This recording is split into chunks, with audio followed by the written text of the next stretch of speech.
জি বাংলার জনপ্রিয় একটি ধারাবাহিক হলো জগদ্ধাত্রী। এই ধারাবাহিকে দেখা যায় যে special crime branch officer Jas Sanyal বাড়িতে একেবারে সাত চড়ে রাগ কাটে না এমন একজন মেয়ে জগদ্ধাত্রী।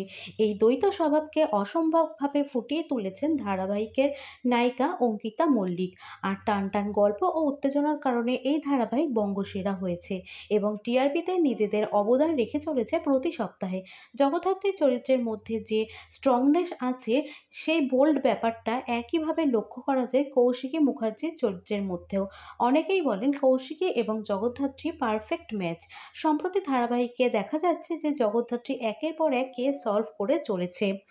প্রত্যেকটা কেসের পরতে পরতে লুকিয়ে রয়েছে রহস্য।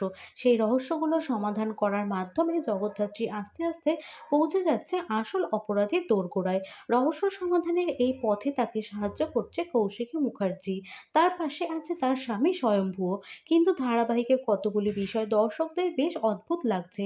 আসলে জগদ্ধাত্রী যে কেসে হাত দিচ্ছে দেখা যাচ্ছে সেই কেসগুলোর সাথে দিব্যা, দেবু ও উৎসব ইনভলভ আছে।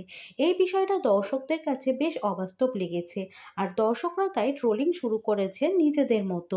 দর্শকদের বক্তব্য, কোনো একটি কেস কোনো একজনের ইনভলভ লক্ষ্য করা যায়, কিন্তু প্রত্যেকটা কেসেই তাদের ইনভলভটা মেনে নেওয়া যায় না। রীতিমতো হাস্যকর। রাজ্যে যত ক্রাইম হয় সবই কি এরাই করে?